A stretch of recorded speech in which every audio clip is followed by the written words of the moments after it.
Session number 5 on establishing a daily practice from the module Discovering Buddhism. So we have gone through quite a lot already of the daily meditation practice on Shakyamuni Buddha. And we still need to do the section on the refuge and going into the Lhundrup meditations a little bit deeper than we have done so far.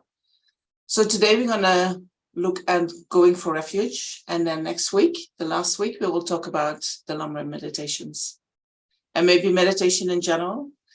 And the refuge is actually quite long in the section is quite long in the book, so we might need today the whole session for that. But I hope we also have time to break up in breakup rooms and for question and answer, of course, and maybe a little meditation.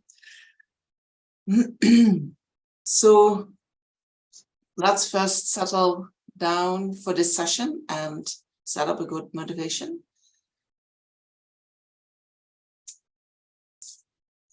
And for the motivation, I will use the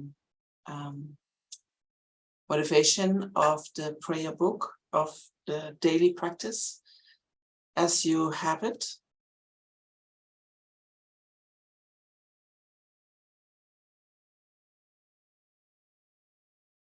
And it is so helpful for the mind to go again and again through the steps of the Lhundrup, to go through the whole path, to make imprints, to remind us of our journey.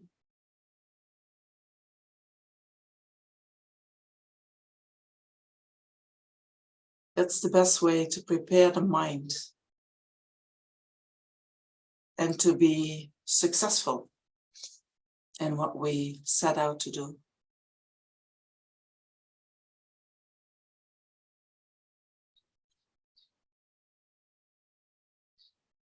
So when your body is in a position that is suitable for your meditation,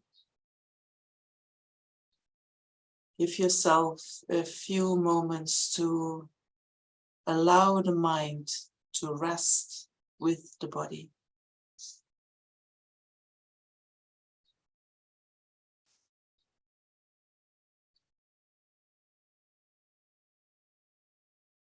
When the mind is with the body, the mind is in the present moment,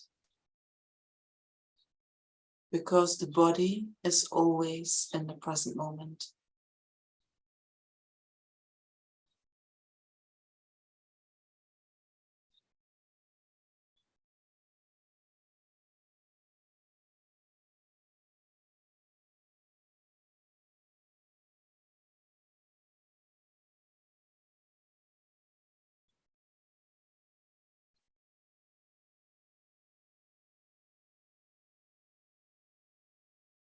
And then think how extremely lucky I am that I have not died yet.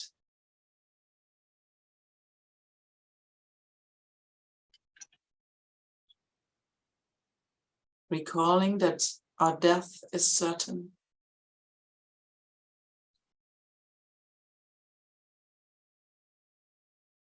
And I'm especially lucky that my death did not occur last night.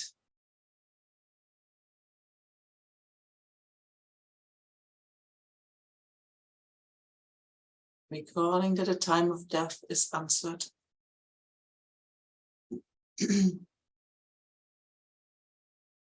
How wonderful and fortunate it is that today I'm still a human being, a state that is extremely rare.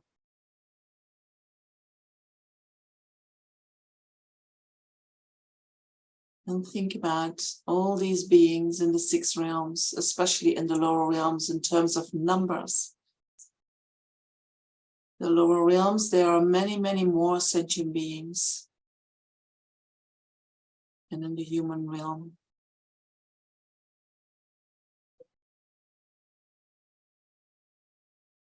There are so many more animals than humans, and so many more hungry ghosts than animals,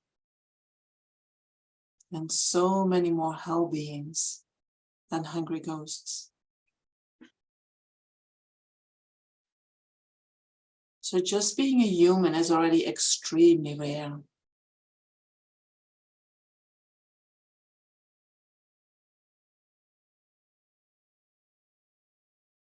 But this is not all. I have a perfect human body, which is also extremely rare. And then call to mind the 8 freedoms and 10 richnesses that we spoke about last week.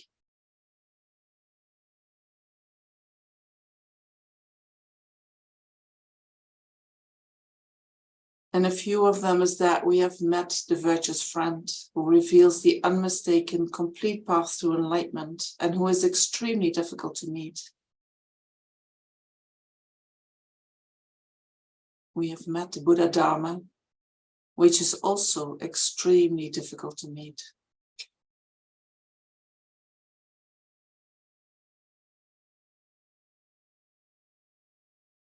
I'm thinking about how many human beings have the good fortune to meet with the Buddha Dharma, to have time and space in their life that they can even think about spiritual practice. And then from them, those who meet with the Buddha Dharma. And from those who meet with the Dharma, how few meet with a qualified teacher.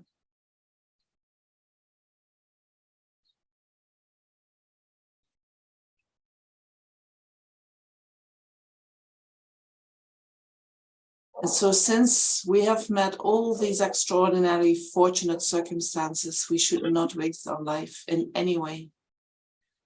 We should try to make our life as useful as possible for the infinite mother sentient beings. Their peace and happiness depends upon me. And my happiness is only received from their kindness.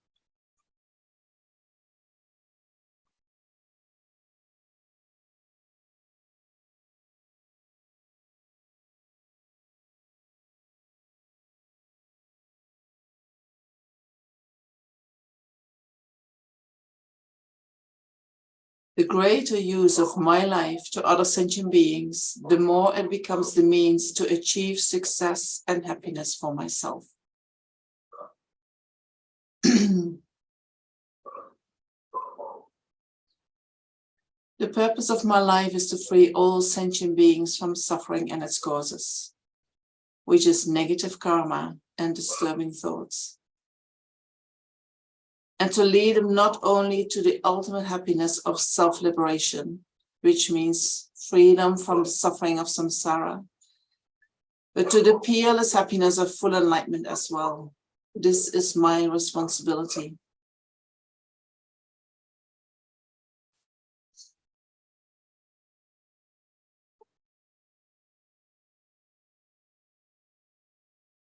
I am responsible for the happiness of all sentient beings. Why? Because whether my actions are helpful or harmful to them depends completely on my own mind, on whether I have compassion or not.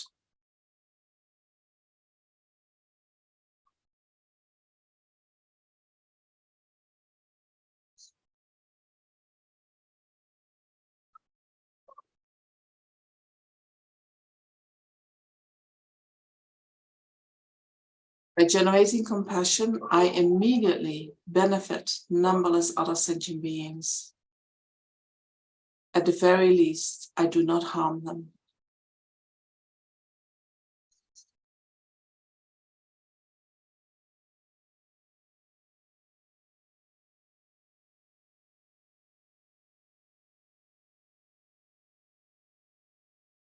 The ultimate purpose of my life is to do perfect work for others. And in order to fulfill that purpose, it is necessary for me to achieve the state of full enlightenment, omniscient mind. And in order to do that, I must actualize the path to enlightenment. Therefore, I'm going to do actions that become only causes for me to achieve enlightenment. and to bring all sentient beings to enlightenment as quickly as possible. May all my actions become only causes for me to achieve enlightenment and to bring all sentient beings to enlightenment as quickly as possible.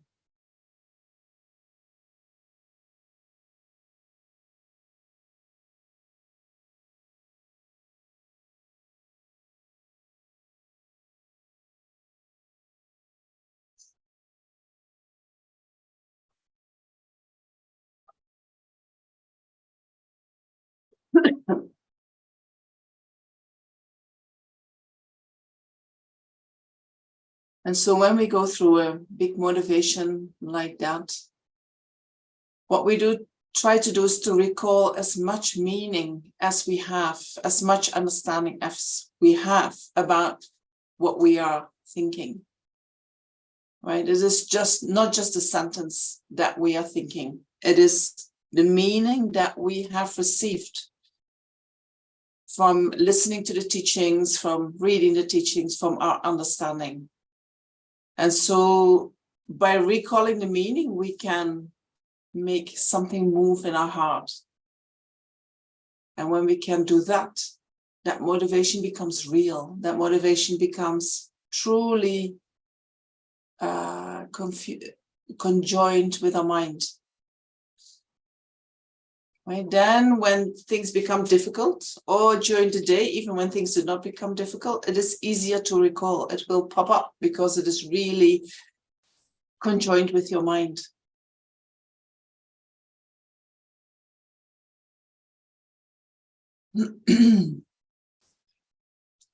So we have gone through the daily meditation practice. And what we do is we first set up the motivation, and then we take refuge in the gurus in general. We say the guru is Buddha, the guru is Dharma, the guru is also Sangha. The guru is the creator of all happiness, and all the gurus I take refuge. And after that, we take refuge and generate bodhicitta. And then we purify the place, and then we invoke all the holy beings to come to our place, to the space in front of us. We bless and multiply and present our offerings. And then with the power of truth, we make sure that these offerings can be received by the Buddhas and Bodhisattvas. Then we make the prostrations with our body, speech, and mind to all the holy beings in front of us. And then we start with the practice of the visualization of Shakyamuni Buddha. After that, we generate motivation for taking refuge in the Buddha and in his teachings, Buddha, Dharma, Sangha. And so we have gone through all the preliminaries, and we have done the visualization of the Buddha, but we haven't done going through how we can take refuge in a more extensive way. So that's what we're going to do today. And we can follow the book from page 13. And Michael is going to share that. And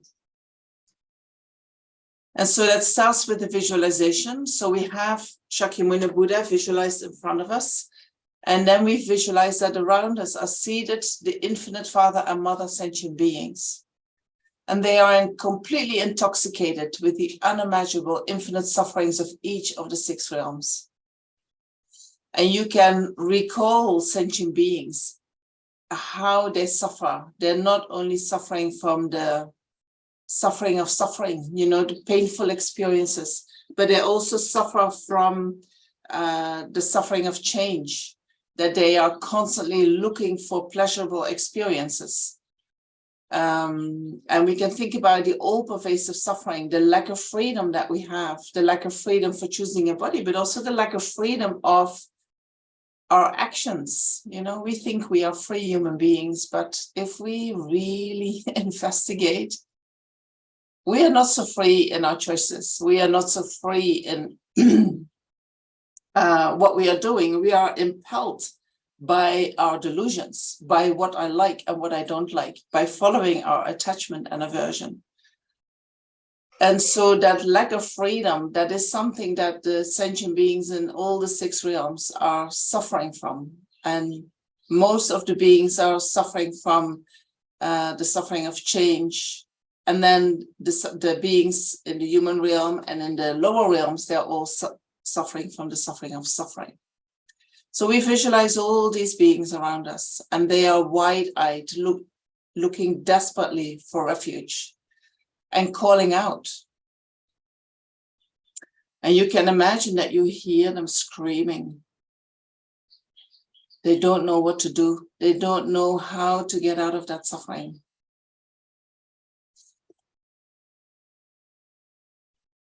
And so with that visualization in mind, then we generate a motivation for taking refuge. We need to know why we take refuge, right? And that is what we contemplate in the motivation. And we go again through the points of the Lhundrup, reminding ourselves of the journey that we have to go in order to achieve our goal, in order to really achieve what we wish to achieve. So it starts with circling continuously in samsara's 6 realms. I have been tormented by suffering from beginningless rebirth until now. And still I haven't become liberated from it. So we realize that life is in the nature of suffering, and we contemplate these 3 types of suffering that I just mentioned.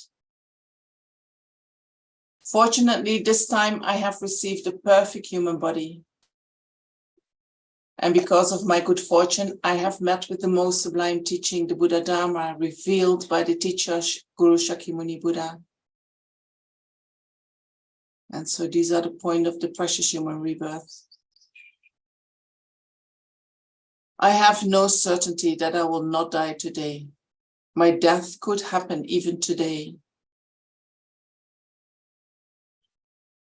And this is just as in the motivation that we set up for today, that death is certain and the time of death is uncertain.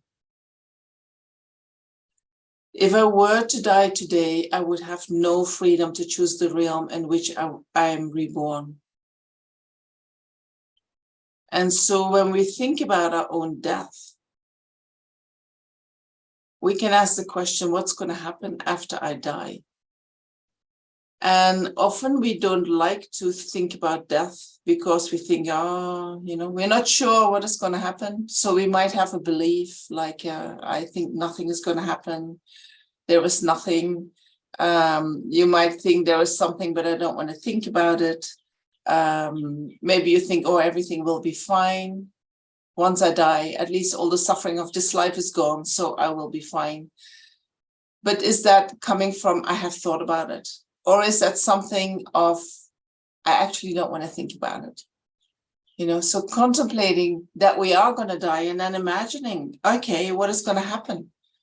We think about tomorrow. We think about next year. We think about when we have our old age and we have our pension. But we stop thinking just before death, I think, most of us. But what if we continue and visualize, what am I going to do after? Where am I going to go? What is going to happen to me? And so from doing that and from thinking about the nature of the mind and the continuity of the mind, we can get a feeling of it's not going to be ending at the time of death. My mind continues. It goes from day to day. So at the time of death, that mind continues. So it is going to go somewhere. And if it's going to go somewhere, then what are my options? And in Buddhism, it is actually said there are like 2 ways. Either you go to a happy place or you go to an unhappy place. And we have no choice in that. So because we have no choice, we have to think, okay, that means I might go to an unhappy place. Right? So then we say, I could fall down the precipice into one of the realms of the evil gone transmigratory beings. And I should think carefully about whether I would be able to bear those sufferings for even 1 second. And so when we have contemplated the sufferings of the lower realms and we have a feeling for that, we can recall that feeling here. We can recall our understanding here. Not just say, oh yeah, lower realms, there is a lot of suffering, that's it. You know, look into it. Lama Zopa is very extensive about that. The sufferings, especially when you go to the wish-fulfilling Golden Sun, you know, that booklet that you can find it on Lama Yeshe Wisdom Archive and also on the FPMT store, where he describes extensively the sufferings in the lower realms. Also in the Lamrim, we find it extensively.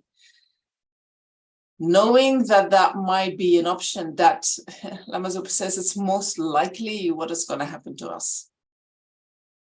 Right? Because the way we live, most of our day, we live with no awareness about where we're going. No awareness about the impermanence of life. Right? The Lamas say if we would be really aware of the impermanence of life, that death is coming, that death is certain, and that we are going somewhere, we would act differently. And I hope you're not going to be offended by that I say that, but we need to think about that. We think we are good human beings, right? And we try to do our very best, but we have habits that we come with in this life, habits that we received from our upbringing. And they might have been labeled as good when we were little. We might have learned that this is completely okay what I'm doing. And so in order to check, is that really true? Is that really okay? Oh, my habits, are they really okay? I should check. So I should read the teachings and then apply them to my mind. Look into that. So we contemplate in this moment the sufferings of the lower realms. And as small scope practitioner, if we are a small scope practitioner, we generate fear for the suffering of the lower realms. And as you maybe know, when we do the Lamrim, even when we feel we are great scope practitioners or we strive to be great scope practitioners, all the realizations of the small scope practitioner and the middle scope practitioner, we need to habituate with them, right? They're not there to be skipped, or we're not saying, oh yeah, that's not for me. Because all the realizations of the great scope practitioner are based on the realizations of the lower scope and the middle scope. So we need to have all of them. We need to have fear for ourselves going to the lower realms. We need to have fear for the sufferings that we're going to experience there. Right? That makes us wake up and say, oh my gosh, I need to do something. I need to make sure that I'm not going to go there. And so then the first thing that we are doing is that we say, okay, I'm going to practice ethics, right? We become aware that what is going to throw us in the lower realms is the 10 non-virtuous actions. And we're going to abstain from these non-virtuous actions, and we're going to create virtuous actions so that at least we're going to be reborn as a human being. And so then we continue the motivation, which says, even if I were to achieve the body of a deva or a human, which is extremely unlikely, right? If we look into the workings of the mind, it is not that easy to create the causes to be born as a deva or a human. I would still be ceaselessly tormented by many hundreds of sufferings, such as birth, sickness, old age, and death, dissatisfaction, anxiety, relationship problems, and so forth.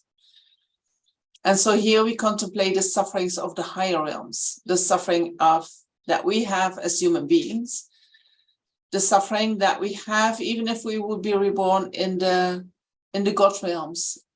We would still have suffering that comes in every life of the God realms. So we think about these sufferings, and they would still occur. And so even if we have a higher rebirth, once that higher rebirth, once the karma for that higher rebirth has ceased, after that, we would again fall down into the lower realms. And so in that regard, there is nothing to trust about being in the upper realm. So this one time, we have obtained a perfect human body with freedoms and richnesses.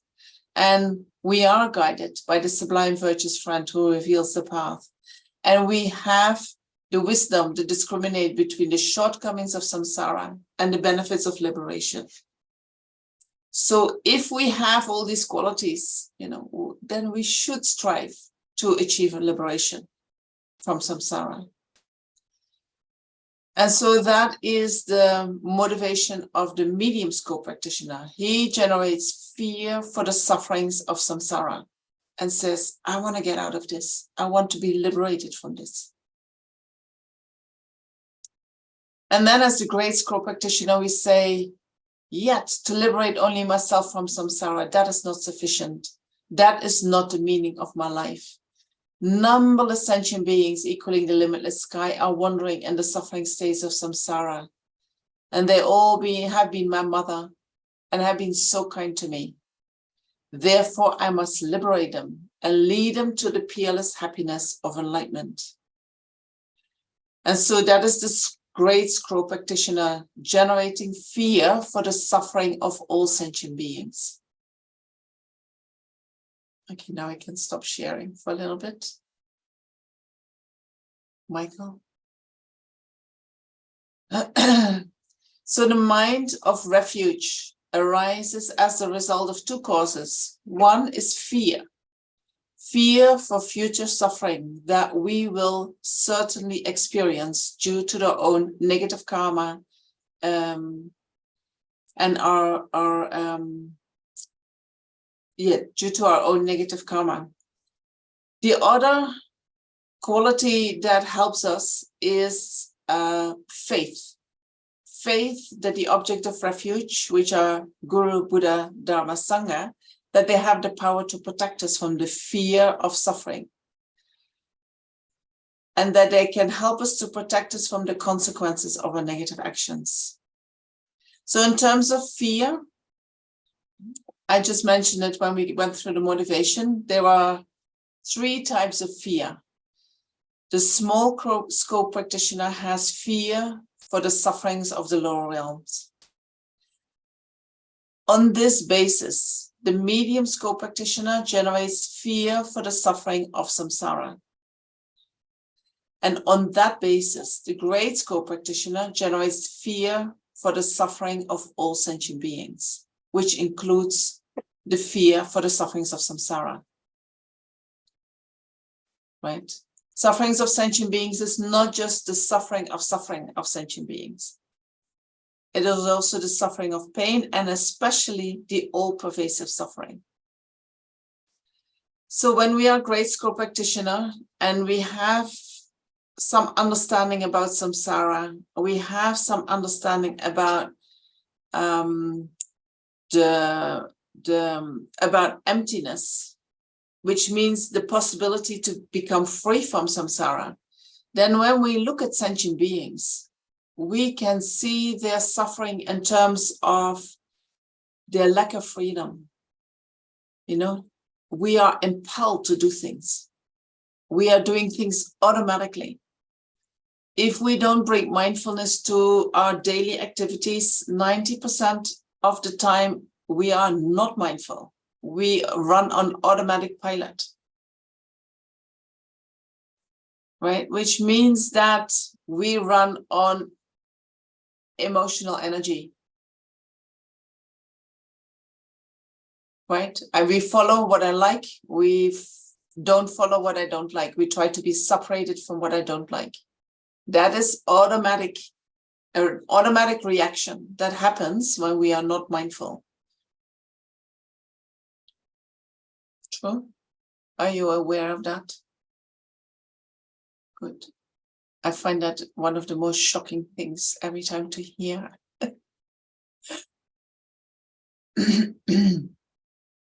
So that is one aspect of causes for refuge. Fear. fear for the future suffering from ourselves, and then as a great scope practitioner also for others. Then the other quality is faith. Faith that the objects of refuge have the power to protect us from the fear of suffering and the consequences of our negative actions. And so that faith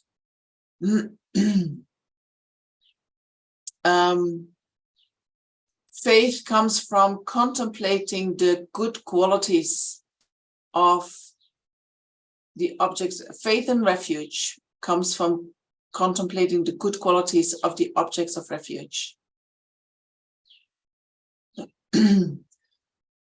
Once we know the objects of refuge and we start engaging in virtue, you know, that virtue is rooted in the mind of faith. Faith is the root of our refuge practice. Right? If we really understand the qualities of Buddha, Dharma, Sangha, and of the Guru, we generate faith, and that is the basis for taking refuge.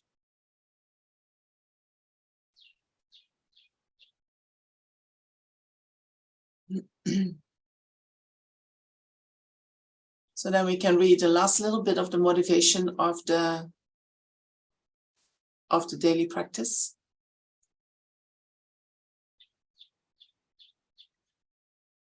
So who is the refuge and guide who liberates from the great ocean of beginningless samsara? There is no other than the three rare sublime ones. The teacher, the fully enlightened one, which is Shakyamuni Buddha. The Dharma, which refers to the scriptures and realizations.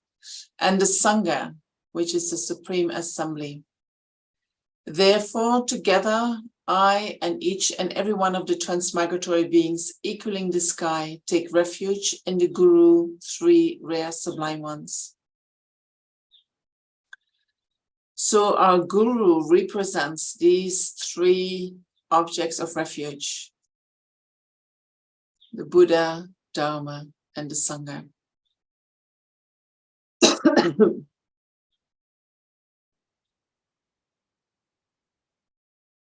And so I think you all have had more teachings on the objects of refuge, right? Where you went into the qualities of the object of refuge. Sure. I hope you did. So when we see our Guru as the Buddha. When we think about the Dharma, we think about the scriptures, but we also think about the realizations that we have in our mind, which might be very limited, but what our teachers have in their mind. Right? The Dharma, the real Dharma, refers to the realizations. Every virtuous action that we are doing is Dharma. It is Dharma, and with that gives us protection for future suffering.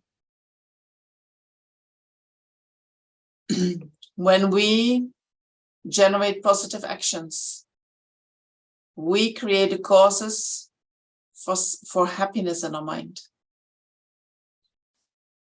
When we abstain from harming others, we create the causes for moments to be free of suffering. Right? So creating virtuous actions protects us from future suffering. That's the real Dharma. Then the one who has realized it, like our teachers, like Guru Shakyamuni Buddha, that becomes the refuge object in terms of the Buddha. And if we want to dig a little bit deeper and we think about causal refuge and resultant refuge, then we can also say that part of that refuge in the Buddha is taking refuge in our own potential that we have to become a Buddha. Right? We all have the potential to develop our capacity of having all the realizations and removing all the faults, all the mistakes, all the obscurations. We all have the potential for that. So we all have the potential to eventually become a Buddha. We can take refuge in that potential. We can also take refuge in the Buddha that we're going to become in the future.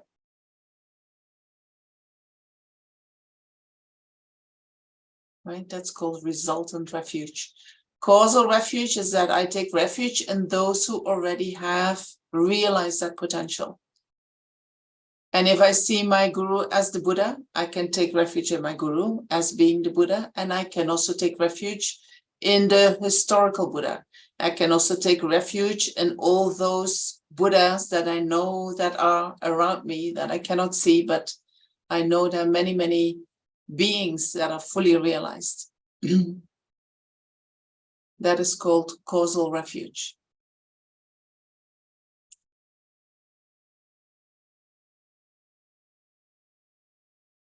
And taking refuge in the Sangha means that we take refuge in the Supreme Sangha is actually those who have really realized emptiness, who have realized emptiness directly, who have seen the ultimate nature of reality, and therefore know from their own experience that the conventional reality, which is for us real, that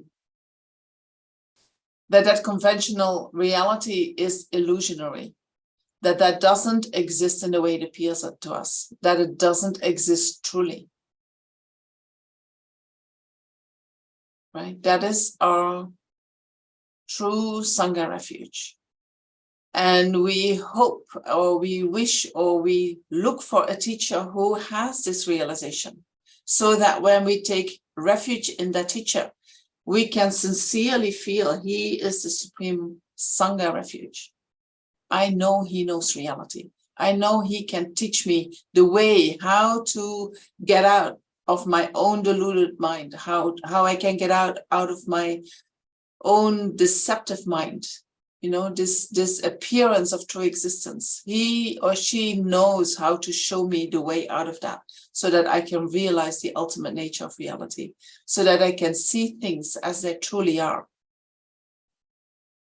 And once we have seen things as they truly are, we know that what we see on a daily basis is not real. And then, of course, when the teacher is not around, the Sangha is also, in the text it says the conventional Sangha is the Sangha, which is the having 4 fully ordained monks around. But we can also think about Sangha as everyone who is supportive of our practice. Those that we can turn to when we get into a difficult point. Those who are walking the path with us. The one that we can give a call when we have something arising in samsara and we say, my gosh, my mind is completely upset. I'm not sure what to do.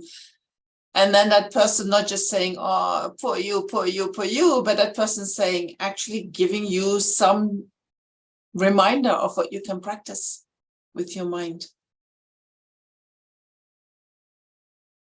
Right? In order to not increase the suffering that already is there.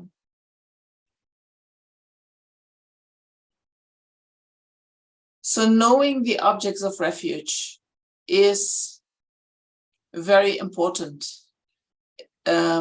Because then we know what we are looking for, what we take refuge in. And reflecting on the qualities of the object of refuge generates faith in the mind. And that faith is one of the causes for refuge. If we don't have faith, why would we take refuge?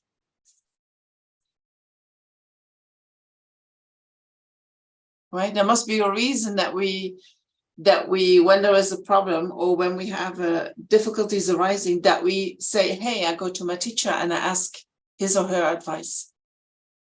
There is a reason. You must have some faith that that person can actually help you, can give you an answer that frees you from that suffering.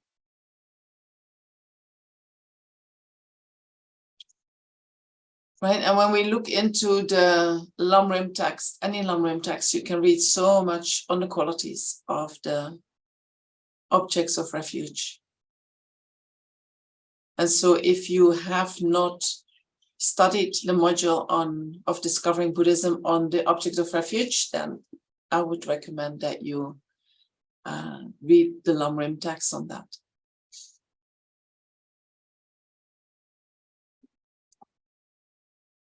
So then when we go back to the practice, what we're going to do is we're going to take refuge in each of the objects of refuge. And we can recite the object of refuge, or we can say, I take refuge in this particular object. We can recite that again and again and again. And while we recite that, we do visualizations.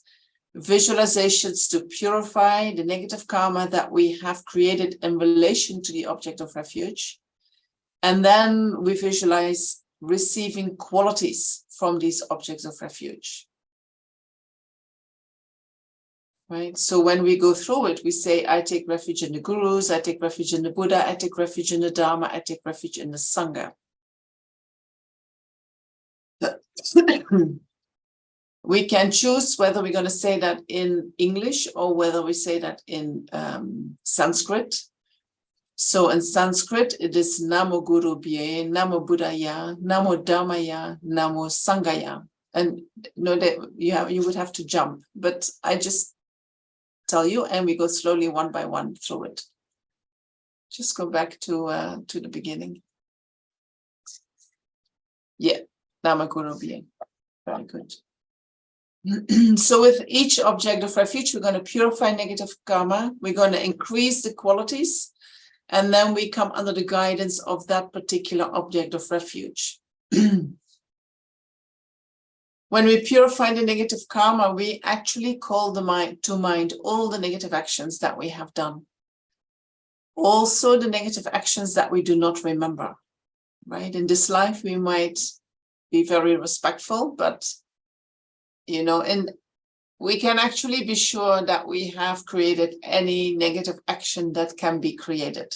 So for sure, we also have created all the negative action in relation to the object of refuge.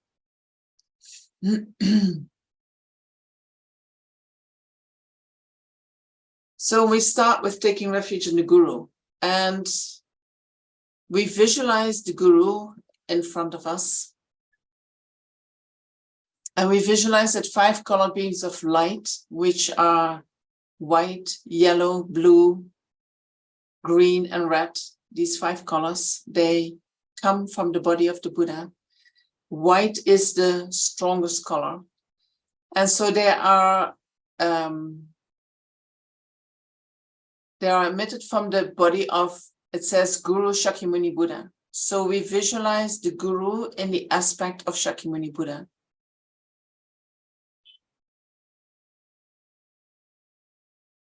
And so then these beams of light enter our bodies and the bodies of all sentient beings, purifying, in particular, the negative karmas and obscurations that we have collected from beginningless rebirth in relation to the gurus, such as harming their holy bodies,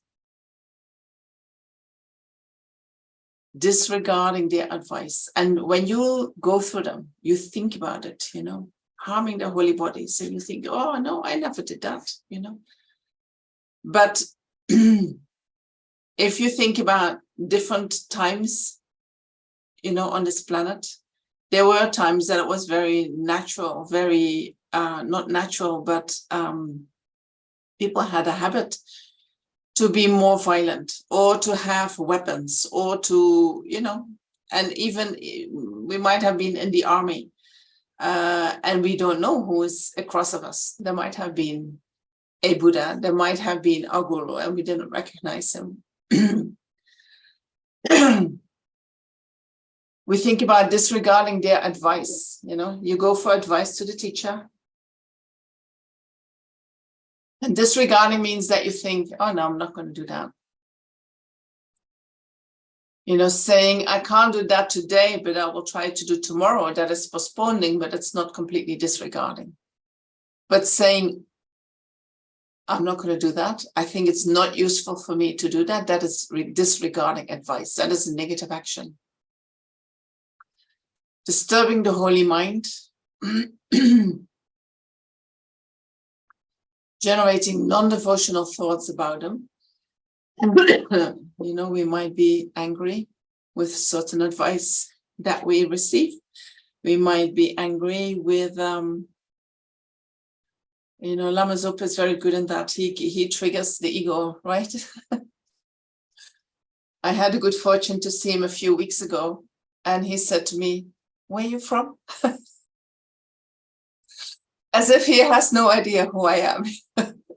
I had to laugh, but I know that some people get really angry, Oh, and so after me, there was a nun. The day after me, there was a nun, and he said something to her about me, like, how is it with you? Isn't this part of you?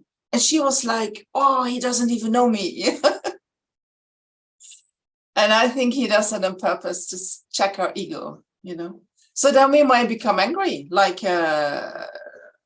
what kind of guru is this? He doesn't even remember me. I have given him all these offerings. I did this and this and this for him. Yeah. We have to be careful with that. Belittling the guru, we might think, oh, he doesn't really get that. He doesn't really understand it. He doesn't really understand the mind of Westerners. Sometimes I think that. But, that's negativity. It's like, actually, he might understand or might much better than we do. And we just don't get what he is trying to tell us.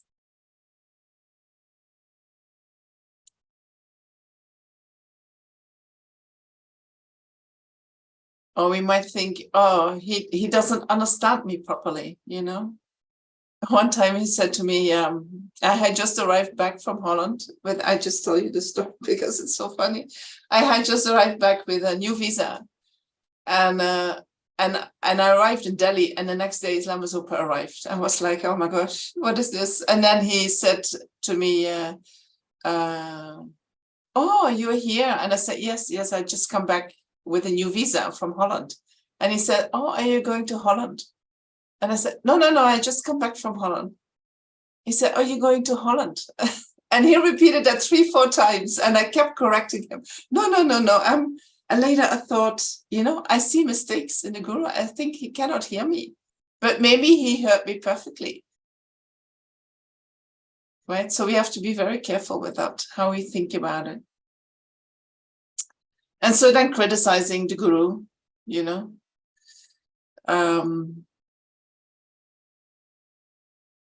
the first time I did the Kopan course and Lama Zopa was there, we were sitting in a teaching. And at that time, Lama Zopa was sometimes very difficult to understand. It was actually funny. Sometimes you would come out of a teaching and I would have understood nothing. I could not hear what he was saying. And then I would come out of the teaching and then somebody said, wow, that was such a clear teaching. I got every word of it. And I thought, how is that possible? I got nothing, I could not discriminate any word that was coming out. And so one day he was teaching and the light went off. And I don't know he had the aspect of not noticing that the light went off and the mic went out, right? So he's sitting in this hall with 250 people and he continued his teachings. Sela is waiting for it to get in. And he was pretending he didn't hear he just continued the teachings. And so people in the front, they could maybe hear a little bit, but 10 rows and further back, they heard nothing, right? And they started to complain, oh, why doesn't he stop teaching? We cannot hear anything. And so they were all criticizing the guru, right? And so after half an hour, 1 hour, the light went on, the mic came back, and Lama Zopa was like, like he discovered for the first time that the light went on and that he realized it was off before that. And so things like this happen around the guru, and we have to be really careful what happens in our mind, what arises there. So when we do the visualization, we say Namaguru Bhye, Namaguru Bhye. We repeat the I go for refuge to the Guru, I go for refuge to the Guru, I go for refuge to the Guru. The Guru in the form of, in the aspect of Shakyamuni Buddha is in front of us, or Shakyamuni Buddha in the aspect of the Guru, or however you want to say it. And mainly white light comes down, purify us. And we visualize that all these negativities leave our body through the lower orifices, through the sense organs, and we visualize them as liquid smoke or coal through the pores of our body, visualizing that we get purified, that all sentient beings around us get purified. Right? And so you can go through the negativities when you are having the visualization. You remember one, such as giving harm to the holy bodies, and you say, I go for refuge to the Guru, I go for refuge to the Guru, and you visualize, you try to remember harming the holy body. What could that mean? And what comes to your mind, you're going to say, I must have done that, I must have done that, I must have done that, and I purify all these negative actions. Then after a while, you take the next negativity, then you take the next negativity, and you go through all of them. And I'm sure you can come up with more negativities, so these you also purify, right? And you can do this as long as you want. You can say, I'm going to recite one mala. I go for refuge to the Guru, I go for refuge to the Guru, I go for refuge to the Guru, while visualizing and while calling to mind the negativities. Then once you have done that, you're going to feel like I'm completely purified. And you really try to feel purification is done.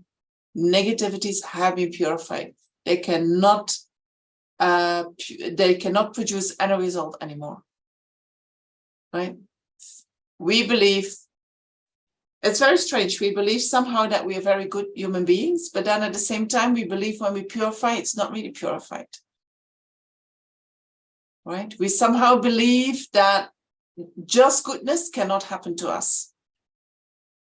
And so we need to get a strong conviction. I have purified this. It cannot come back to me. It's done. Right? You have to generate that faith that it is really done. And then you keep the Guru in front of you. But now you're going to visualize, again, these 5-colored light, but mainly the yellow light. And you can also visualize it as being golden light. And this light is, in essence, the qualities of the Guru's holy body, speech, and mind, entering you and all sentient beings. And what that quality does, what that light does, it causes your lifespan, your merits, your qualities of scriptural understanding and realization to increase. And we receive all the blessings of Guru's holy body, speech, and mind. And so then you can recite another mala. Namaguru Bhye, Namaguru Bhye, Namaguru Bhye, or I go for refuge to the Guru, I go for refuge, while visualizing that mainly yellow light, your golden light, coming into your body, filling up your body, also filling up the body of all sentient beings who are around you, giving you all these good qualities. And then once that is done, when you have done these 2 malas, then you say, at the end of that recitation, you think, or you strongly believe that you and all sentient beings have come under the guidance of the Guru.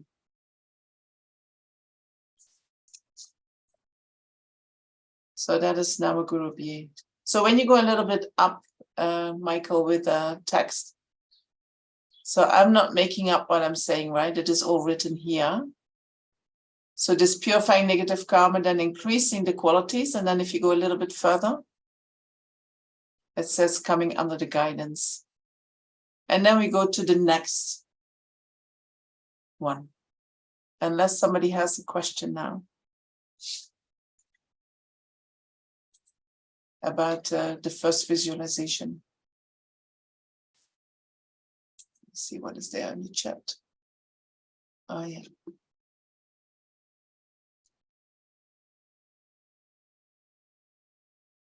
No questions? Okay. Then we go to the next one. So then we take refuge in the Buddha. And we do again one mala. I take refuge in the Buddha. I take refuge in the Buddha. I take refuge in the Buddha. I take refuge in the Buddha. Or Namo Buddhaya, Namo Buddhaya, Namo Buddhaya, whichever you feel most comfortable. And you can alternate, right? One day you do it in English, one day you do it in Sanskrit. There is some virtue in doing it in Sanskrit. Sanskrit, I have always the feeling it resonates with our more subtle energies.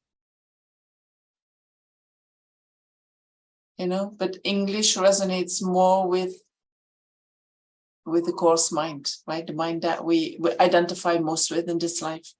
So both are good. And so when we say, I take refuge in the Buddha, then we visualize the Buddha in front of us or above our head.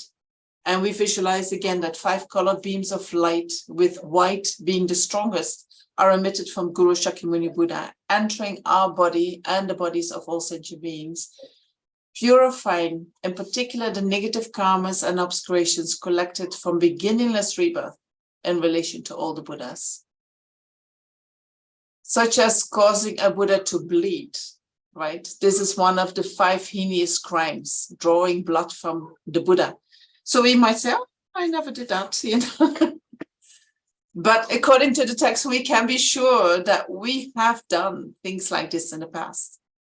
You know, we have had countless lifetimes. We have taken countless forms in these lifetimes. We have met countless Buddhas. We have met, so we must have done something like that. And even if you think, I'm not sure, right? I cannot remember, but are you sure that you didn't do it? You know, I think this we can also not be sure of, right? We cannot be sure that we never did this negativity. So therefore, better assume that you have done it and you purify it, right?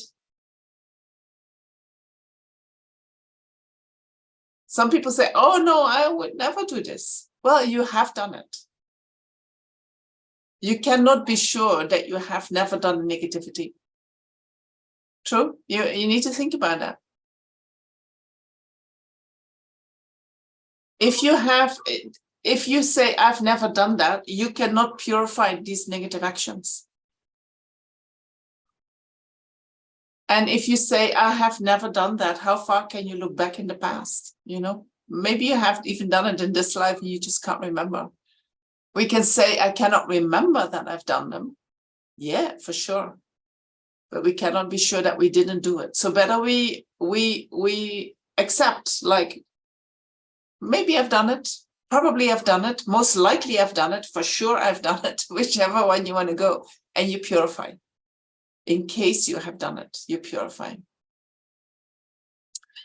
So then another negativity in relation to the Buddha is that when we see statues, that we discriminate between statues and say, oh, I don't like that statue.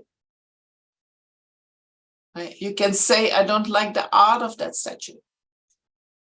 I don't think that artist has created a nice statue, but the Buddha itself is beautiful. And so any statue of the Buddha, that whether we like it or not, whether we think it's beautiful or not, we see it still as the Buddha. We do not disregard it. Oh, I don't like this one. I put it in the trash. You know, I'll buy a new one that I like better. We have to be very careful with that. Buddha's body has no mistakes, right? So when we see mistakes, that means that the artist has made mistakes, or we making mistakes. But we need to see the pure qualities of the Buddha's body when we see a statue. We also should not use statues as a way of kind of insurance, you know. I'll buy this statue now, and so when I have bad times, I have something that I can sell, right? So that's not a good thing. We also don't use statues to show off, you know. Like some people put the statue in the hallway. You come into their house and there is, right, you walk into the Buddha statue. That's not the place to put a Buddha statue. Right? That's not the intimate space where you do your practice, in the hall where people come in. So think about that when you put something there. Do I do this for me so that I can generate faith every day, so that I see it every day? Or do I do it to show off? Then don't do it to show off. Selling statues, and I mean, I don't think that we are doing that. Seeing them as ordinary things, you know, it's and of course you can see that here in India. And I don't think I think most sellers, they do see it as something special, but you do want to make money, right? You see a Westerner coming in and you ask twice as much money as when a Tibetan comes in. Then you do see the statues as a way of making money. Making a living is something else as making money, right? We all need to survive. So also when you, for instance, you make tankas, which I sometimes do, you're not allowed to sell them, but which means I should not make huge profit. But if I'm living in a country where there is a certain minimum wage, I can charge for the hours that I put in it. Right, as a certain way of maybe as a nun, I would not charge that much, but when you are a lay person and you want to create holy objects, and then you want to, it is best not to make your living out of it. But if it's the only thing you have, then you're not making huge profit, right? You just make so that you can get around.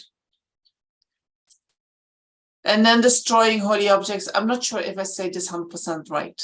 Please check what I'm saying. But I'm saying it to the best of my capacity. Then destroying holy objects such as statues and stupas, motivated by anger or other delusions. I mean, destroying always comes from delusions, right? So destroying holy objects because you don't like it, because you are angry with something, you know, you, instead of taking a plate that you throw to the wall, or your partner, you take a stupa and you throw that at someone, is very, very heavy negative karma. When we create these negative karmas, we obscure our mind, right? When we think, where are the obscurations coming from? Oh, they're from beginning of time, but they're coming from creating negativities. The more negativities we create, the more we cannot see. Right? When we see a lot of faults in the guru, this is our negativity that manifests as not seeing the guru as pure. These negativities, these obscurations come from maybe having done harm to the guru. When we act with anger, especially with anger towards sentient beings, and we think something very harshly, you know, we create imprints in our own mind. Then next time when we meet a person of these qualities, these imprints ripen and we see that person through our own projection. Right? The best way to see the guru as pure is when we eliminate our obscurations and we can see the guru is pure. When we cannot see it as our own obscuration, which comes from our own negativity. So when we do the refuge practice, we purify these negativities and we will start seeing the guru, the Buddha, the Dharma, the Sangha more as pure.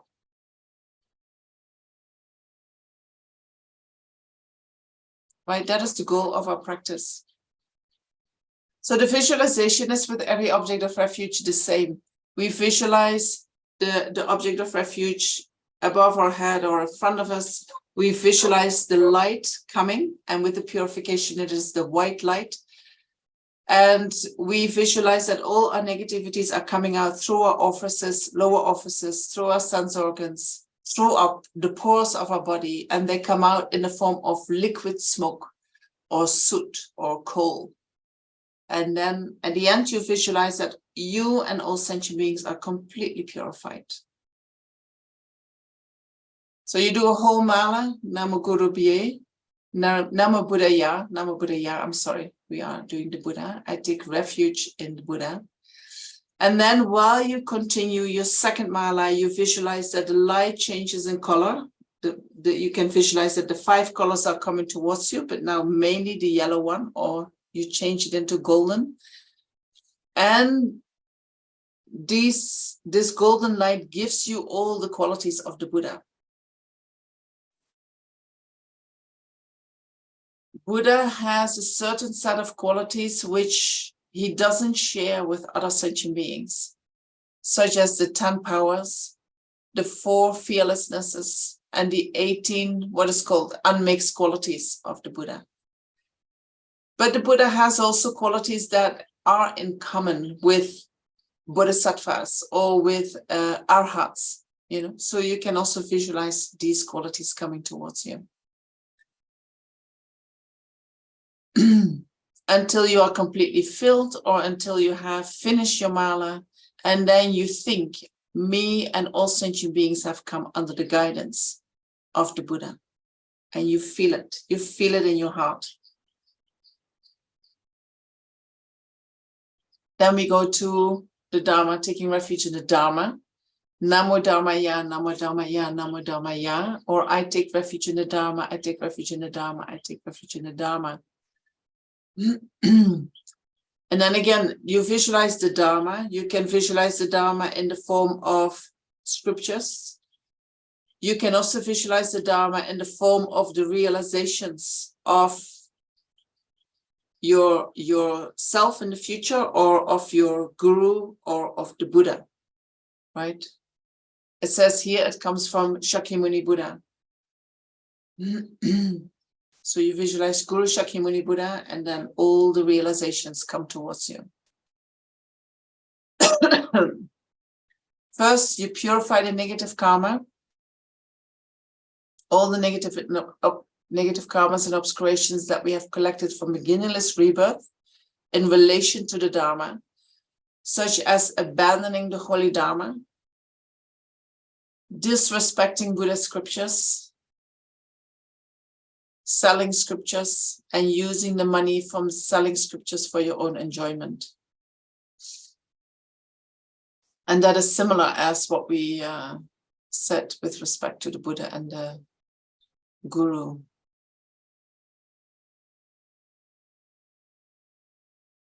The extremely heavy negative karma of abandoning the holy Dharma is created very easily. For instance, by criticizing the lesser vehicle, because you're following the great vehicle, So you are following the Mahayana Dharma, and you say, this Hinayana Dharma is nothing, It's not real. It's not really true. It's not going to bring you anywhere, You get maybe liberated from samsara, but you're still so selfish, right? That's a little bit harsh, Lama Zopa says, even when you become a Hinayana Arhat, you have liberated one sentient being from all suffering. That is amazing. That is amazing, right? So every path eventually reaches Buddhahood, right?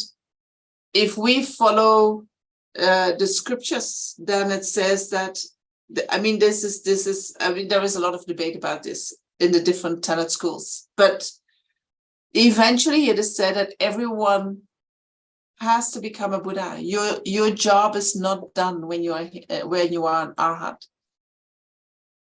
At a certain time, the Buddhas will knock on your door and says, it's time to come out of your meditation. You have to work for the benefit of sentient beings. And then you have to enter the Mahayana path, right? So every path that we go will lead eventually to Buddhahood. So we cannot put certain path or criticize certain path, thinking that we are doing better, right? Thinking that we are doing better is our pride. Pride is negativity. So easily done, I know better. But also criticizing the Mahayana path because you are a Hinayana follower, right? They also do that. Oh, these Mahayanas, they have this illusion that you can become enlightened. They don't know what it is about. They have scriptures. They're not even written by the Buddha himself. We are doing the scriptures in Pali. That is the real language that the Buddha used. They have scriptures in Sanskrit. That's not what the Buddha said, right? So the Mahayana is not really the word of the Buddha. This is what some Hinayana practitioners say. That is also criticizing the Dharma, right? We have to be careful about that. Sela is waiting to get into the session. Michael, can you let her in?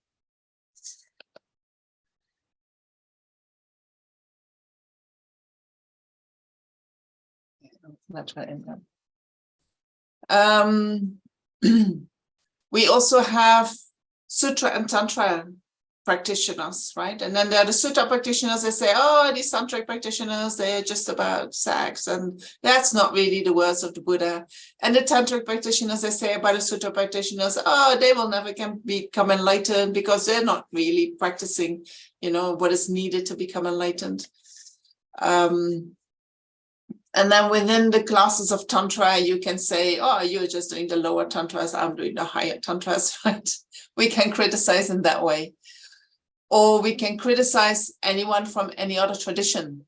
You're a Nyingmapa, you don't really know what studying is, the way that you practice, you will never, right?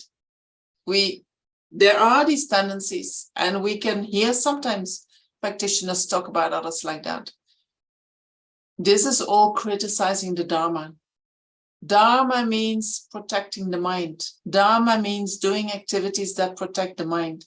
Sometimes we can see even people who do not practice Buddhism, but they are so gentle and kind and non-violent that I think, wow, they're really protecting their mind. We can learn from that. Right? We should not criticize and say, they don't know anything about Buddhism, therefore what they're doing is not really Dharma. We do not know. We cannot see. They might have huge imprints from the past and practice on their own, do exactly the same practices as we do, maybe do even better.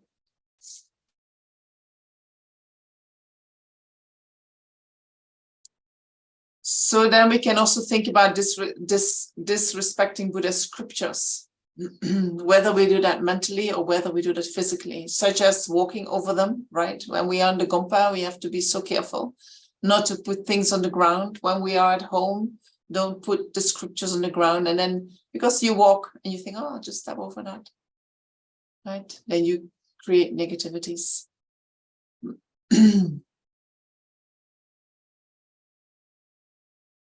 Or throwing them in the garbage. This is an old book that has fallen apart. I just throw it in the garbage. Then you make it garbage. You make it equal to garbage. It's not a holy scripture anymore. So if you need to get rid of scriptures, you either look for someone who has a tsatsa house where you can put it in so that, it is kept there as a holy scripture, or you burn it with the correct visualization so that it becomes Dharma. Also putting Dharma text straight on the surface, whether that is a table or your seat, or you put something under it, treat it with respect. It said somewhere there was using the plaque from between your teeth to stick bits of paper or pages of scriptures. I'm not sure what that means. Using the plaque from between your teeth. I think that's maybe I hope this is from another time. Licking your fingers to turn pages. That is very easily done, right? If it doesn't come easily, we just lick and then we put the saliva actually on the Dharma scriptures. Don't do that. Don't do that. When you catch yourself doing it, purify it when you take refuge and when you do the refuge for the Dharma. And so you visualize again that all the negative karma and obscurations come out through the lower orifices, through your sense organ, through the pores of your body, in the form of liquid smoke or soot. And that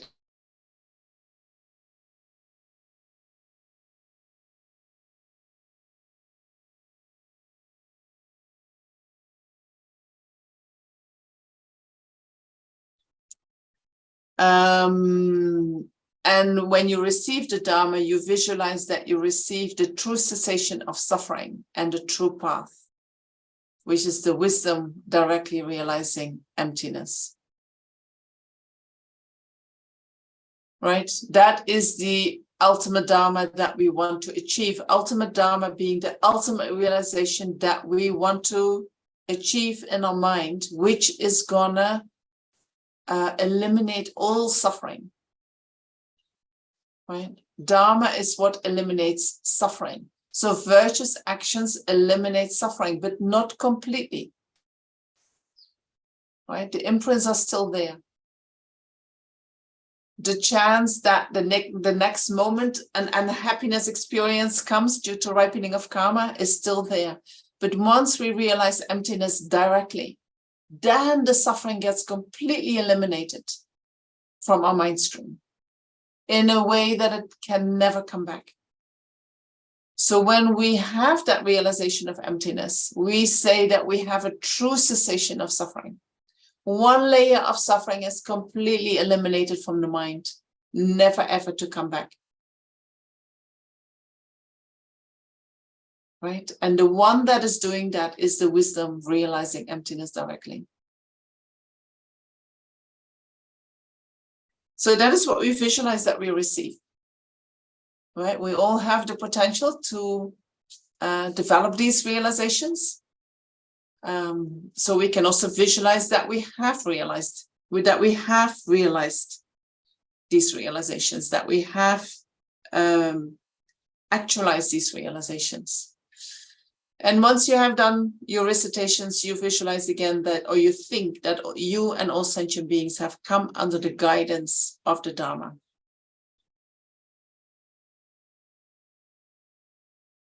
And then we do the last object of refuge, which is taking refuge in the Sangha. Namo Sanghaya, Namo Sanghaya, Namo Sanghaya.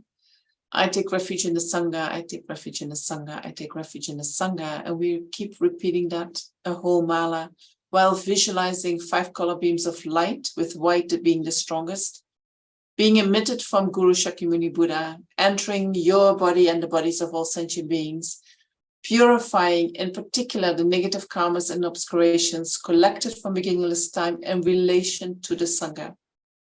And so then again, you think about the negativities that we most likely have created in relation to the Sangha, which is causing disharmony amongst the Sangha, especially amongst those who have directly realized emptiness, but also among those, the Sangha of ordinary human beings. Another negativity that we can have done is stealing things that are offered by benefactors with devotion to the Sangha.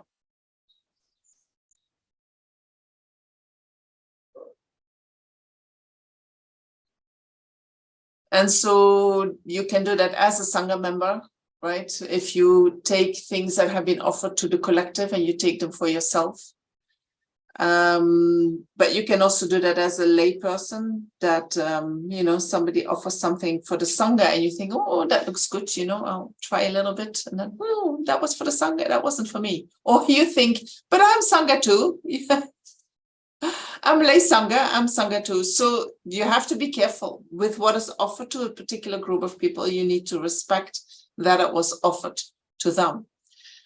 I think even, and this I find myself a little bit difficult, but it's, when I was at Chenrezig Institute, our Geshe told us that Lama Tsongkhapa says that when something is offered to the Sangha and you would give it to lay people to eat, that lay people create the causes to be reborn in the hell realms.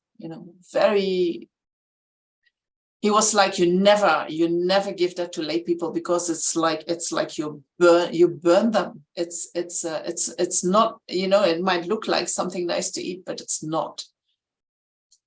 So he made it very strong. Just be careful with that. When we take things that have been offered to somebody else, we pollute our own mind.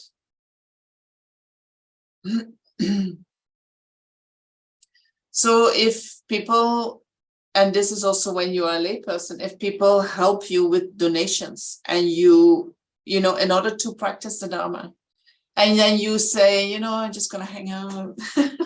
Why would I do that? It's so hard to practice the Dharma. I also can enjoy my life. And so if we don't use that money properly, right? Then we create pollution in our own mind. What also can create pollution in our mind is when somebody wants to make an offering to a monastery. He says, I have all this money, I want to give it to the monastery. You say, don't do that, don't do that. They're going to use it in the wrong way. They're not worthy of that, or that's too much. Don't give that much. You should keep something for yourself. If someone has the intention to offer that unit, you should see that is the merit. What the monastery is going to do with that is the monastery's business, right? But the devotion from the person itself, if they have a vision that is worthwhile, that monastery is worthwhile, you should keep that pure. That is a pure mind, right? So you intervening with that, you create pollution in your own mind. Or when you think you have pledged something, I will offer every month $50 to Kopan, and then you say, no, I'm not going to do that this month. I don't feel like it this month. I need it for something else. It is very good if you really have pledged it to keep your pledge. It is also creating pollution when we use belongings from the Sangha without permission. And example is given, you take coals from the monastery kitchen. But any little thing that is offered to the monastery, use it for personal use, we should not do that. It creates pollution in our mind. Or something that is offered to the guru, some food or some belongings, and we use that in the wrong way. Creates pollution in our own mind.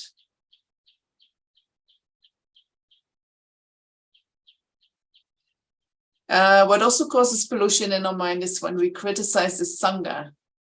And for instance, we say, this monk is really eating like a dog. Or he's jumping like a monkey. Or, whatever. We say, this also coming from the Tibetan culture, maybe we should say something different. But sometimes we can criticize Sangha, no? We say, look at that monk, how fat he is. He must be eating too much. Or we have to be careful with that. You never know why someone is holding weight. They might actually have a disease. They might have a condition. You do not know. But also then looking down on them because of that. That is the criticism. You look down. These monks, look at them. They're not even doing this. They're not even practicing. They're just hanging out. I heard a story of a man. He went to Lama Lhundrup, who was still alive at that time in Kopan. And he said, these monks are sitting in the cafe, they're smoking, what kind of monks are this? And then Lama Lhundrup said, it is your karma that monks appear who are smoking. You need to purify your karma. And so he gave that person a purification practice. And he did the purification practice. And he said after that, he has never seen a smoking monk. So when we see something negative, we have to also think about maybe it is due to my karma that I perceive this. That doesn't mean that that person is not there, right? But if we have pure karma, these things cannot appear to us. We will not meet with that. Right?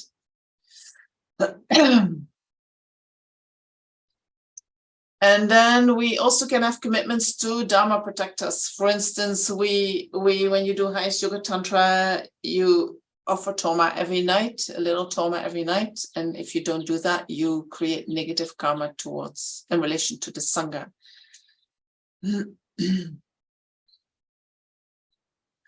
So after one mala, we visualize we're completely purified, and then we increase the qualities by visualizing yellow light as being the strongest coming to us, entering us and all sentient beings, receiving all the realizations of the Sangha. And so we can visualize, receive all the realizations of the Bodhisattvas. For instance, we receive bodhicitta and receive the 6 perfections. We receive all the realizations of the hearers and solitary realizers, which means we receive the 3 trainings, the training in ethics, the training in concentration, and the training in wisdom. And we receive the 12 pure qualities of the state of no more learning. I'm not sure what these are, you know. If you're really interested, I will look it up for next time. But I'm sure there's somewhere in the Abhi Samaya Alamkara. But you receive all the qualities of hearer, listeners, and solitary realizers. Then you receive all the qualities of the Dakas and the Kinis. You receive the transcendental wisdom of non-dual bliss and emptiness. Then you receive all the qualities of the Dharma protectors, which are the 4 actions of pacification, increase, control, and wrath.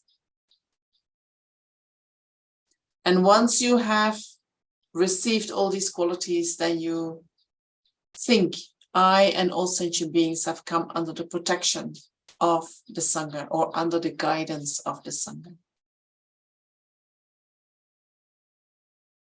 So it is good to sometimes take real time to do a whole mala and to go through all these negativities. You know, and then when you have lesser time, you do it maybe 3 times, 7 times, 21 times each object of refuge. Some people do it, they say, I go for refuge to the Buddha, I go for refuge to the Guru, I go for refuge to the Buddha, I go for refuge to the Dharma, I go for refuge to the Sangha. I go for refuge to the Guru, I go for refuge to the Buddha, I go for refuge to the Dharma, I go for refuge to the Sangha. You can also do it like that. But when you do that, the visualization is more difficult. No, you have to switch, you have to think differently. So taking time for one object of refuge can really give you a deep feeling of having purified your negativities that you have done in relationship to that object of refuge, and having received the qualities of that object of refuge. All right, and when you start doing it, it's a very nice practice. It makes you feel good. That's what we want, isn't it? We want to feel good. But the best feeling good is coming from the Dharma. And then once you have done that, you can go through the refuge prayer as we do it normally in teachings. I take refuge until I'm enlightened in the Buddha, the Dharma, and the Supreme Assembly. By my merits of generosity and so forth, may I become a Buddha to benefit transmigratory beings. And once you have done these malas on the individual object of refuge and you do this prayer, I promise you, you will receive a completely different feeling while you do the prayer. Good. How are you guys? It's a long story, isn't it? Are you still with me, or did you zoom out and thought, oh my gosh, it's just going on and on and on? Maybe both. You have any questions?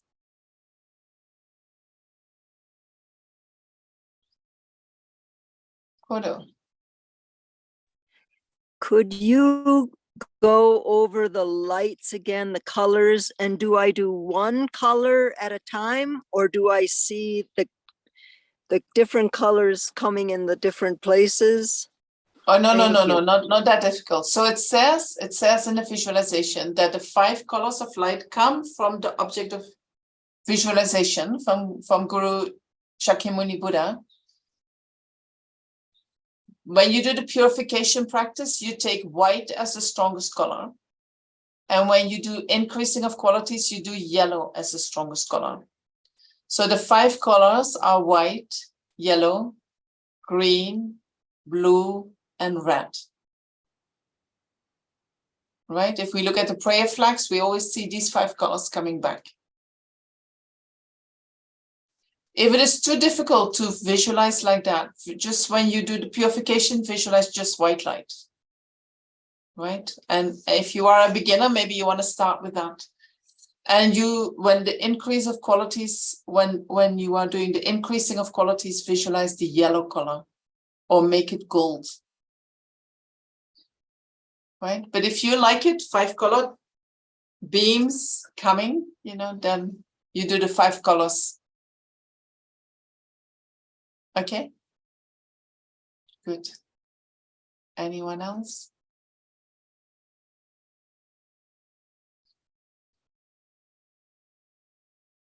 I hope you feel a little bit inspired doing this practice, and that tomorrow morning, this is what you're going to do. Every practice that we do in the beginning, you think, oh my gosh, so many visualizations, so much to think about, but when you practice it, and you do as much as you can, right? But you try to go really in depth. When you do it a few times in depth, it starts to come automatically. Then it starts to become quicker, right? Then what takes now a lot of time becomes very easy to recall.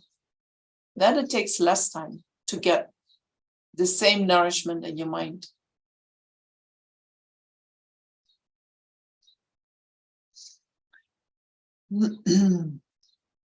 So I want to give you a little bit of time to go in breakout rooms that you can chat a little bit with each other.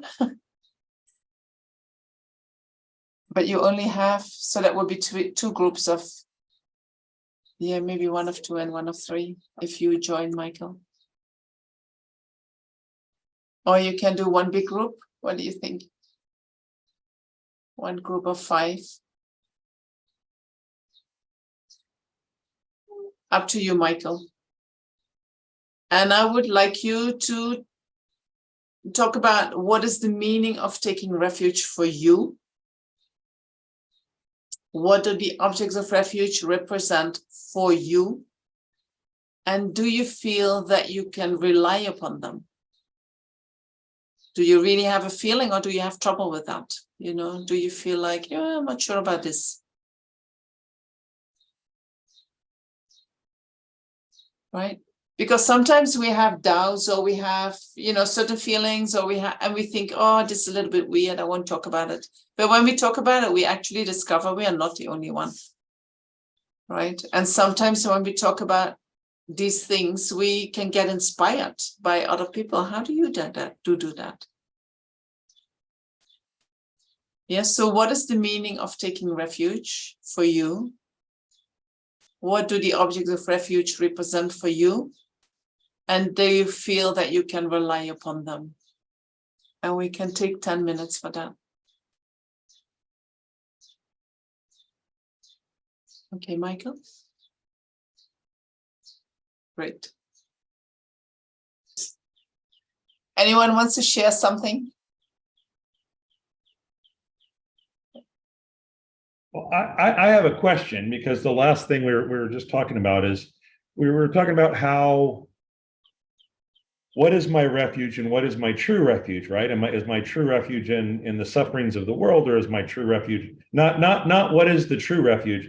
What are my true refuge? What am I really taking refuge in, right? Yes, yes. Or is it the Guru, the Buddha, the Dharma, the Sangha?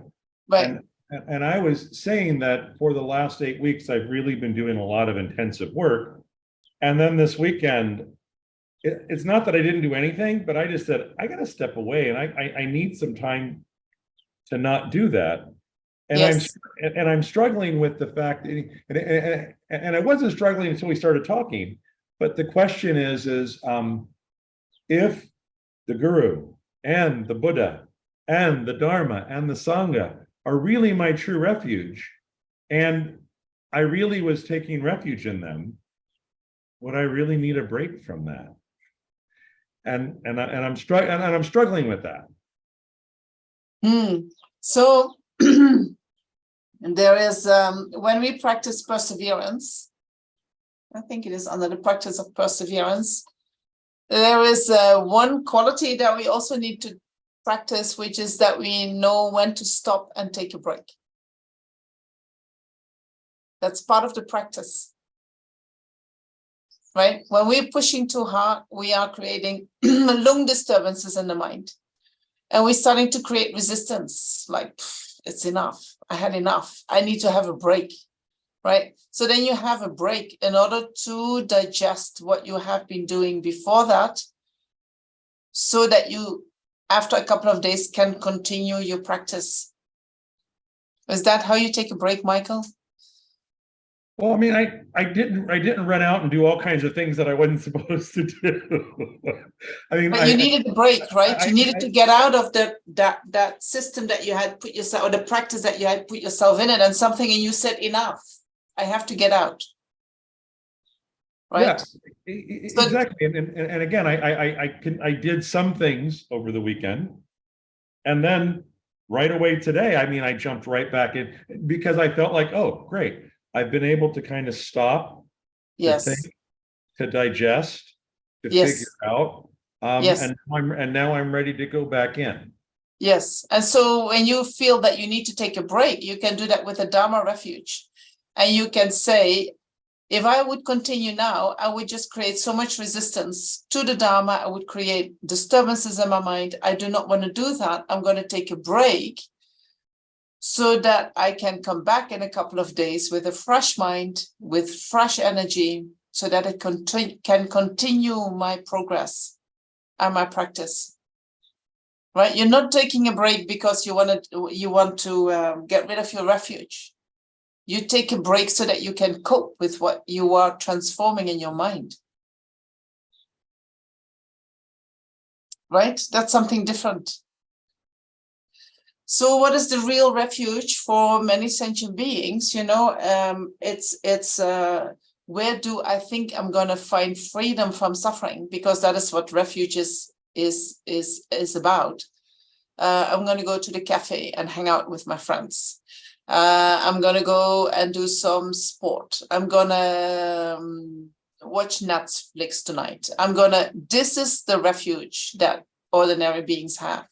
We can also watch Netflix. We can also go for sport. We want to do that with a motivation that is in accordance with the Dharma, in the sense that if I want to have a long life and I want to have a fit body so that I can continue benefiting many sentient beings, I might have to go to the gym to keep my body fit. And while I'm in the gym and I'm going on the treadmill, I might think I'm running towards enlightenment in order to benefit all sentient beings. I do that with the Dharma motivation. But I'm training my body so that I'm fit, right? I can also go to the gym with the motivation that I want to look good and I want to, have attention of man or whatever. A samsaric motivation, right? So it is all coming back to our motivation, and what we are doing, and we are transforming our mind from being habituated to running after the things that we like with our attachment, or by following our attachment, and what we don't like, we try to separate from that with our aversion, and we're trying to change that mind. And so it's like we have this big ship, that we want to turn around, and we need to do that with gentleness. We need to do that with, I have two Michaels now. Michael, your friend is your alter ego has also joined the group.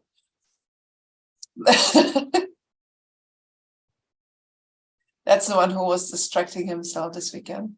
Oh no, I had to do it because I may have to leave, and I want to make sure that we keep going. So. Oh, okay, all right. I will stop on time. So what we are, I got distracted, I'm sorry. My WhatsApp keeps popping up and I don't know how to stop that. Even if I close it, it's still popping up.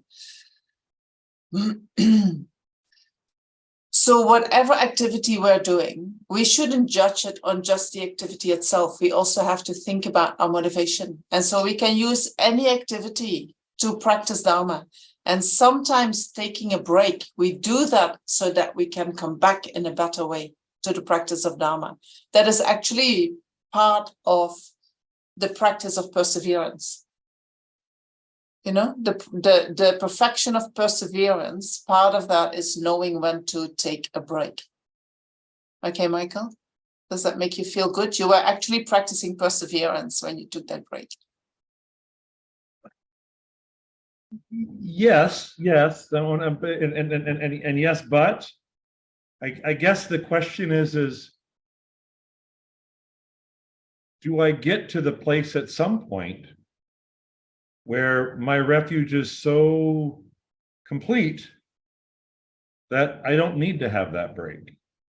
But you're now thinking, I had to take that break because my practice is not complete. My refuge practice is not complete. Right? This is your conclusion. I had to take the break because my practice of refuge is not complete. And I'm saying, I think you need to take a break because you need a break. If you would continue going the way you're going, you're pushing your system so much that you can create disturbances in your wind energy, which means that you're gonna have a setback, right? When the wind energy gets disturbed, we don't want to meditate anymore. We don't want to sit down.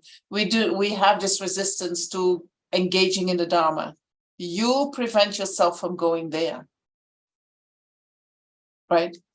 So then we train our mind, and at a certain point, yes, the mind becomes so trained that we do not need to take these breaks.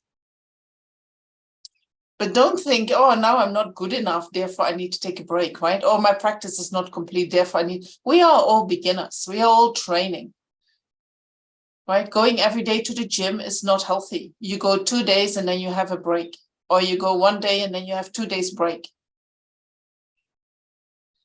right? Or you do every day a little bit, but not too much. Because when you do too much, too soon, the mind cannot cope. The body cannot cope. Right? I want you to formulate things a little bit more gentle with yourself.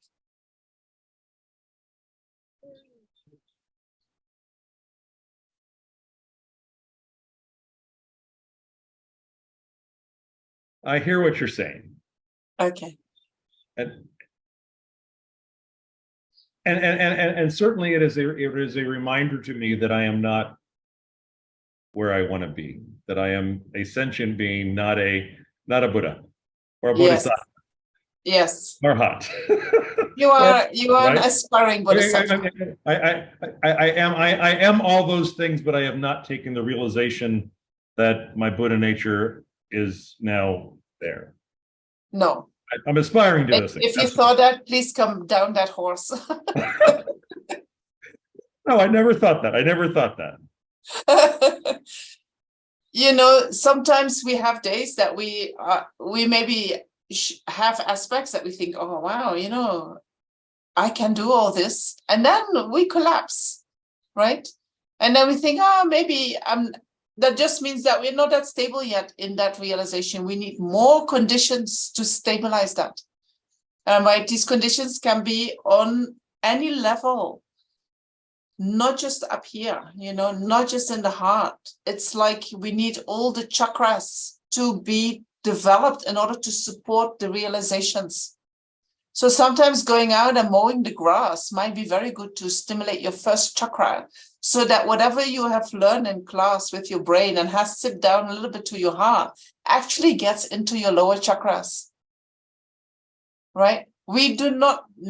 So the main thing is that you keep your motivation, and then we know so little how all these system works and what all needs to be done in order to become fully realized, right? So you also need to trust a little bit that when you sincerely want to practice Dharma, that even if your activities, you don't really get it why you're doing it, it might actually be the best thing for you to do in order to move further onto the path, right?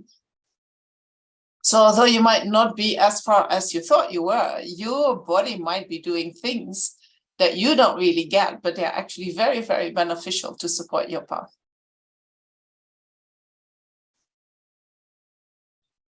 All right, don't be so critical.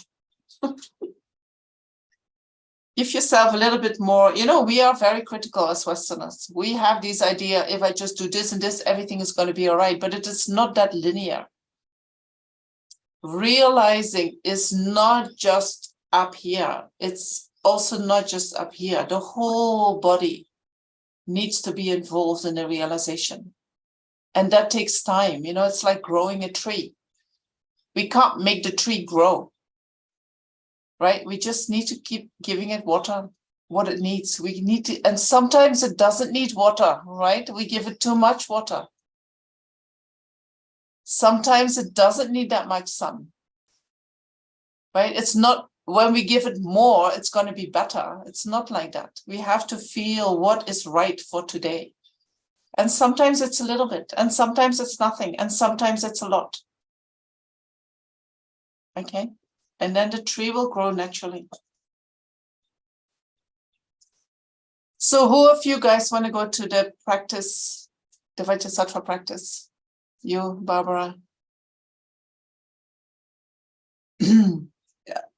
I felt like this is such an, there is a lot of meditation that we already did. I mean, I did bring a body of light meditation, but we can also leave that. And I give you a little bit of homework for next time. And then we continue, we just do the dedication and we continue next time. Is that okay? We still have the 4 immeasurables, but that is really a little bit. And then we talk about the Lhundrup meditations. So for homework, I was wondering if you could read in your required reading, The Great Value of Being Human by Lama Zopa Rinpoche, which is on page 17. And so I think then you should have gone through the whole required reading if you do that. And then in the Wish Fulfilling Golden Sun from page 119, there is a lot of information on the refuge. So if you want to go back and you want to have more information, additional information, you can find it there. The Wish Fulfilling Golden Sun you can find on Lama Yeshe Wisdom Archive. You can download that in parts. And so this refuge, you can find, it is called Meditation 2. So there's Meditation 1, Meditation 2.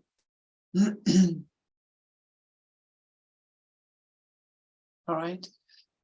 And so please bring your questions for anything that is not clear or needs some more attention, or maybe my explanation was confusing or I skipped it. Please bring these questions with you. Yeah. And then check, do I have enough information that I can set up my daily practice? Do I know enough? Right. I was mainly speaking about the morning practice, and I'm doing that because you are having this Vajrasattva practice happening with the institute, and I somehow assume that you know all about it. If that's not the case, please let me know. And we can go a little bit through that, but then maybe tell me at the beginning of the session so that I can paste the information that I give, so that I give you everything that you need. Is that all right? Okay. And there is also, what you have of how you can do practice. That is a very useful to read through, because we practice in the morning, but you can, at different times of the day, you can remind yourself of your practice, or you can add something of your practice. And so look into that as well and get some ideas and see what you would like to do, and if you need more information in order to be able to do that. Okay. Then we maybe just dedicate the merit. Oh, Kodo. Next time, could you explain the 4 joys in the Vajrasattva? Vajrasattva, please. You're doing Vajrasattva with consort? With who? With consort? Do you visualize Vajrasattva with consort? Not No, with consort. No, we don't use it. Our image does not include the consort. Okay. Can you? Where do I find it on the internet? That practice that you're doing? If you go, It's Venerable Robina's version. It's And the if- ha ha ha ha. One, the 4 immeasurables, the 4 joys, the 4 something else's. It's the 4 ha Can you ha ask ha Lhundrup ha. to send it to me?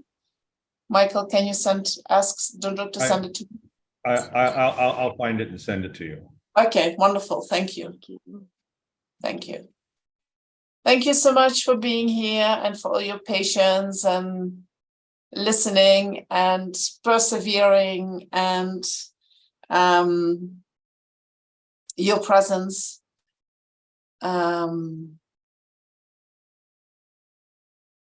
That is all part of your practice. And so you can say to yourself, well done, well done. Good luck with your practice this week. And then we can dedicate that whatever we did today, listening, maybe the visualizations, maybe you practice a little bit yourself while you were listening, the meditation, the setting up the motivation, may all that become causes for us to